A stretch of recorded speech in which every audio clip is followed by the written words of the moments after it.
हमारे जब सरकार बनेगी तो बेरोजगारों को रोजगार देंगे, बेरोजगारी भत्ता 21,000 रुपये देंगे, बिजली का ऐसी व्यवस्था करेंगे 500 रुपये से ज्यादा बिल नहीं आएगा, गरीब आदमियों को मुफ्त में बिजली, चिकित्सा, शिक्षा देंगे और गांव-गांव में 100 गज के प्लाट दे करके उन्हें मकान बनवा करके देंगे और जहां जमीन नहीं होगी पंचायत की वहां खरीद के मकान बनवाएंगे, प्लाट बनवाएंगे, देंगे और घर गृहिणी को 1100 रुपये प्रति माह और 1 सिलेंडर फ्री देंगे, गैस सिलेंडर। डीडी न्यूज 101 देखने वाले सभी दर्शकों को अपनी तारी से राम राम भाई। हरियाणा के अंदर चुनाव का माहौल बना हुआ है और करखोदा सीट जो है वहां पर हमारे बहुजन समाज पार्टी और इनेलो पार्टी के उम्मीदवार जो है हमारे साथ प्रीतम खोकर जी है। सबसे पहले मैं आपको इनका पिक्चर देता हूँ। मैं बता देता हूँ कि बीजेपी के अंदर इन्होंने इतनी मेहनत कितना कार्य किया, बीजेपी ने टिकट काटने का काम किया और इनेलो पार्टी ने जो है टिकट देने का काम किया। क्या कारण था, क्या ऐसा मुद्दा था और अभी जो है इलेक्शन चल रहा है, आप गांव दरगांव जा रहे हैं तो क्या माहौल है? सबसे पहले तो आपके चैनल का, आपके श्रोताओं का जी को नमस्कार और शुभकामनाएं, आपका चैनल आगे बढ़े। आज मैं गोपालपुर गांव में हूं जी और मेरा राजनीतिक कैरियर 40 साल पुराना है जी। मैं इस गांव की तरफ से जिला परिषद का मेंबर भी चुना गया था। और ये हमने सुना है कि आपकी साइड में किसी ने फॉर्म भी नहीं भरा था। देखो, आज तक किसी भी जिला परिषद के मेंबर ने जी जितने मैंने अपने समय में वार्ड में काम कराए जी इतने की कोई भी नहीं करा पाए और करा पाएगा भी नहीं, जी। क्योंकि काम वो कराता है जिसकी काम करवाने की नीयत और नीति होती है। मेरी नीति भी है और नीयत भी है जी तो मैं काम के प्रति सजग रहता हूँ जी। आज मैं इंडियन नेशनल लोकदल और भारतीय बहुजन समाज पार्टी का प्रत्याशी बनकर के लोगों के बीच में आया हूँ। लोगों में बड़ा रोष है कि मेरे 40 साल के करियर में आज तक पता नहीं क्या विजन, क्या कुछ रहा जी कि टिकट नहीं दे पाए। भारतीय जनता पार्टी के लोग 2017 में मेरे को पैका ले गए जी कि करखोदा हमारा खाली है, आप आओ हमारे साथ काम करो, आपको चुनाव लड़ाएंगे। लेकिन नहीं लड़ाया, 2019 में नहीं लड़ाया। एक महिला को ले आए, वो कहने लगे कि एक महिला को एडजस्ट करना था। प्रीतम जी आप कोई नहीं, मैंने कहा कोई बात नहीं, इतना मैं पेशेंस है मेरे अंदर। जी। बोले अगला चुनाव लड़ाएंगे। अब जब चुनाव आया तो ये टिकट भेज दी। भारतीय जनता पार्टी के नेता पैसे लेकर के टिकट दे दी और प्रीतम खोखर को बरगला करके, बहका करके, एक झांसा दे करके जी मेरे पैसे बर्बाद करा दिए और भारतीय जनता पार्टी को बाहर से हायर कैंडिडेट करके उसको। आप कह रहे हो कि पवन खरखोदा जो पैसों में टिकट लेके आए। बात पवन खरखोदा की नहीं है, बात तो पूरे सोनीपत डिस्ट्रिक्ट में जितनी भी टिकटें आई सारे पैसे की आई। सभी हाहाकार मची हुए भारतीय जनता पार्टी कार्यकर्ता रो रहे। आपने गोहाना देखा होगा, आपने गन्नौर देखा होगा जी, आपने सोनीपत में देखा है, आपने सारे हल्कों में ऐसा है। हमारे खरखोदा बड़ा, अब वो कार्यकर्ता सिर्फ हताश और निराश होकर के लगे हुए हैं, मन से नहीं लगे हुए जी। वो सभी मेरे साथ मेरे को वोट देंगे जी। आपको अगर मैं बताऊं कि आपके जो विपक्ष में प्रत्याशी है जी, जो जयवीर वाल्मीकि जी हैं, 3 बार के विधायक हैं, पवन खरखोदा जो पिछले इलेक्शन में 1500 वोटों से हारे थे जी। तो एक तगड़ा कंपटीशन है। क्या लगता है आपको कि इस बार क्या आप सीट निकाल पाएंगे? देखो, कंपटीशन नहीं है जी क्योंकि उन दोनों ने राज में बड़ाई खाई है, जी काम कुछ नहीं किया है। जी कोई आप एक आपके पत्रकार साथी, मीडिया के साथी, इलेक्ट्रॉनिक मीडिया, प्रिंट मीडिया के साथी, उनसे ये पूछें, जी। पूरा विधानसभा क्षेत्र पूछ रहा है उनसे, तुमने तो बताओ, तुमने करा के मीडिया के माध्यम से वो जो हम देखते हैं उनको, वो बोल कि हमने IMT बना दी, हमने बस स्टैंड बनवा दिए, हमने बाईपास बनवा दिए। क्या कहना चाहोगे? देखो, जब कांग्रेस का राज था, जयवीर जी जब मंत्री थे, CPS थे जी भूपेंद्र हुड्डा जी, जब तो करा नहीं पाए, जी अब क्या कराएंगे? ये जो जितने भी काम सोनीपत में हुए, जी ओम प्रकाश चौटाला जी इस प्रदेश के मुख्यमंत्री थे, जी KMP की नींव उन्होंने रखी थी और 70% काम करवा करके अपने राज्य में वो गए थे। जी वो ऐसे अधूरा पड़ा रहा। ये तो भला हो देखो, नितिन गडकरी जी का मैं इसलिए नहीं कर रहा है कि वो भारतीय जनता पार्टी के नेता है, वो काम के प्रति सजग है। उन्होंने ये रोड वगैरह का उनका अपना है, इसमें किसी का कुछ नहीं है। सारा इंफ्रास्ट्रक्चर जो तैयार किया उनका खुद की सोच है, और इसमें सरकार का भी पैसा नहीं लगा हुआ है। इसमें तो कोष ऐसे उन्होंने वो करवाया है, एक किस्म से लोन पर रोड बन रहे हैं, टोल लगेंगे हर जगह, टोल से पैसा बैक हो जाएगा। अगर हम बात करें इनेलो पार्टी की, तो पिछले इलेक्शन में मात्र 1 सीट हरियाणा में निकाल पाए थे, अब क्या माहौल लगता है? अब ये है कि हरियाणा प्रदेश में कोई भी पार्टी, चाहे वो कांग्रेस है चाहे भारतीय जनता पार्टी है, बहुमत हासिल नहीं कर पाएगी। अभय सिंह चौटाला जी और बहन मायावती जी के आशीर्वाद से सरकार बनेगी, उनके सहयोग से सरकार बनेगी, और वो सहयोग देंगे नहीं, सहयोग लेंगे, अपनी सरकार बनाएंगे।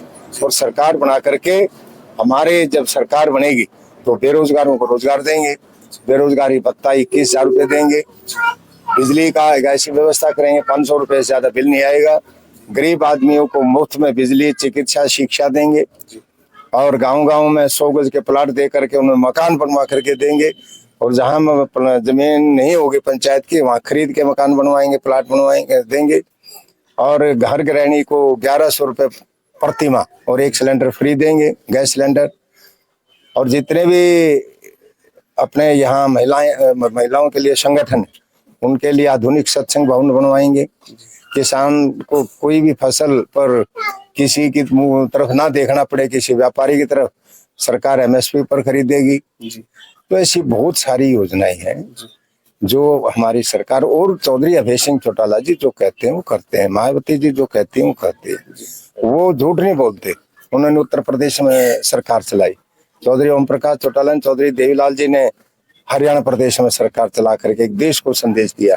कन्यादान राशि 5100 रुपये देते थे, आज वो 71,000 रुपये मिलती है। हमारी गवर्नमेंट बनने के बाद उस कन्या की शादी में 5 लाख रुपए हम कन्यादान मुहैया कराएंगे, लघु उद्योग लगा करके सभी को रोजगार देंगे। हम शिक्षा नीति को बदलाव करेंगे जिसमें कोई बेरोजगार ना रहे। ऐसी बहुत सारी योजनाएं हैं जो हमारी सरकार करेगी। अभय सिंह चौटाला ने किसान आंदोलन के वक्त इस्तीफा दिया था किसानों को न्याय दिलाने के लिए, क्या प्रीतम खोकर को किसानों के लिए ऐसा करना पड़ा तो वो इस्तीफा देंगे? देखिए, प्रीतम खोकर भारतीय जनता पार्टी 2017 में भारतीय जनता पार्टी का सिपाही बना था, और किसान आंदोलन चल रहे थे। मैं किसानों को लड़ाई में तब भी हितैषी रहा, उनके साथ धरने पर भी गया, उनकी हर जो भी कोई मेरे लायक होती थी मैं उनके हित में काम करता था, क्योंकि हमारा प्रदेश देश कृषि प्रधान देश है। कृषि पर हमारी अर्थव्यवस्था सारी सब कुछ कृषि पर टिका हुआ है। जो हमारा गरीब समाज है ये कृषि पर आधारित है, मजदूर है, और है, उसको सारा उसको खेती से पर निर्भर है। तो मैं अगर कोई ऐसी बात आई तो मैं, ये सभी तो किसान है। किसान कौन है? किसान सही मायने में शेड्यूल कास्ट है, खेत में काम तो वो करता है। जिसके नाम गिरदावरी हर जमीन है वो किसान नहीं है। किसान वो उसमें खेती में किसानी करता है, किसानी करता है मजदूर आदमी, शेड्यूल कास्ट आदमी किसानी करते हैं, बैकवर्ड समाज के लोग किसानी करते हैं। तो हम उस पर कोई भी हमें त्याग करना पड़े त्याग करेंगे। अगर मैं बात करना चाहूँ हमारे बुजुर्गों की, बुढ़ापा पेंशन की जो शुरुआत है, हाँ जी, इनेलो पार्टी ने शुरुआत की थी, लेकिन अब जो है उसी पेंशन को 6,000 रुपए की बढ़ाने की बात कर रही है। क्या लगता है वो ऐसा करेंगे?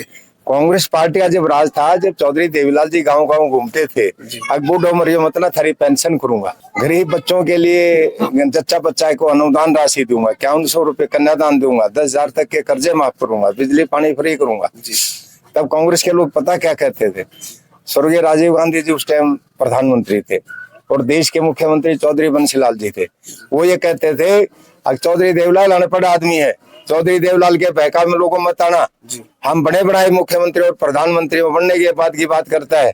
इसके लिए कानून बनाए जाते हैं, पैसे की व्यवस्था की जाती है, उसके लिए एक अलग कोष तैयार किया जाता है। इतना धन सरकार के पास नहीं है कि ऐसे गरीब लोगों में लुटा देंगे, ऐसा कुछ नहीं होगा, बहकावे मत आना। उसके बाद चौधरी देवीलाल जी रोहतक के पार्टी कार्यालय आए, आप पत्रकारों ने चौधरी देवीलाल जी को घेर लिया। वो कहने लगे, चौधरी साहब राजीव गांधी जी देश के प्रधानमंत्री और प्रदेश के मुख्यमंत्री बंसीलाल जी आए थे, वो ये कह रहे थे चौधरी देवीलाल अनपढ़ आदमी है, बेकार लोगों को, ऐसा कुछ कानून नहीं है। तो चौधरी देवीलाल ने हंस के ये कहा था कि वो पढ़े लिखे जरूर है लेकिन दिमाग से पैदल है।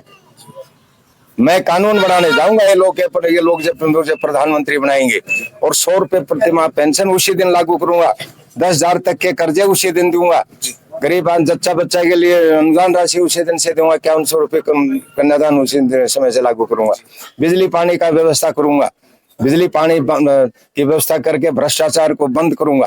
तो ये उनकी सोच थी। आज कांग्रेसी ये कहते हैं हम 6,000 रुपए देंगे, तो नाटते थे। अब पेंशन हो ही नहीं सकती। पेंशन तो Indian national Lokdal Bahujan Samaj party सरकार बनेगी, निश्चित रूप से बनेगी। चौधरी अभय सिंह चौटाला जी मुख्यमंत्री बनेंगे, बहन मायावती जी देश की प्रधानमंत्री बनेंगी। हम 7,500 रुपए पेंशन देंगे, 7,500 रुपए वर्ग को पेंशन मिलेगी। कन्यादान 5 लाख रुपए का है, मैंने वो मिलेगी। तो आम व्यवस्था करेंगे, हम शिक्षा में बदलाव लाएंगे। गरीब बच्चे आज सरकारी स्कूल बंद हो गए, गरीब बच्चे सरकारी स्कूल छोड़ के बड़े स्कूलों में जाना मजबूरी हो गई है। गरीब आदमी कहाँ से फीस पुगाएगा? वापिस उनको ऐसी व्यवस्था देंगे, सरकारी स्कूलों में आए। जी, कहने का तात्पर्य है कि इनेलो की सरकार जो बुजुर्गों के और किसानों के हित की है। जी, देखिए आज तक के इतिहास में, हरियाणा प्रदेश नहीं देश के इतिहास में, अगर किसी ने गरीब की सूद ली, किसान की सूद ली, मजदूर की सूद ली, छोटे दुकानदार की सूद ली, तो वो सिर्फ चौधरी देवीलाल चौधरी, ओम प्रकाश चौटाला ने सूद ली थी, बहन मायावती जी ने सूद ली थी, और किसी ने आज तक सूद नहीं ली।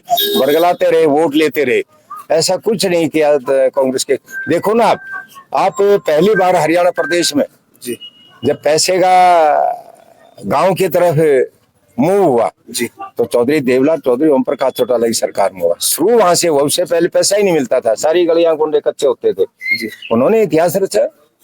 मेरा एक आखिरी सवाल, जी, खरखोदा की जनता जो विकास चाहती है, अगर आप इलेक्शन में जीतते हो, यहाँ से एमएलए बनते हो, तो विकास के लिए आपकी क्या नीतियां होंगी? देखिए, खरखोदा शहर को एक मेगा सिटी बनवाऊंगा। खरखोदा की सूद किसी ने नहीं ली, उसको एक मेगा सिटी बनवाऊंगा। खरखोदा विधानसभा क्षेत्र के हर एक गांव को एक विकसित गांव होंगे, ऐसे व्यवस्था करेंगे, पानी की निकासी का करेंगे, पीने के पानी की व्यवस्था करेंगे। हमारी पार्टी का एक मैनिफेस्टो में भी है कि भाई हम जो है ना सबज जल उपलब्ध कराएंगे। अगर जो जल घर बने उनमें सुधार करेंगे, और नहीं है तो नए जल घर बनवा करके आरओ सिस्टम लगवा करके लोगों को सबज जल मुहैया कराएंगे। जी,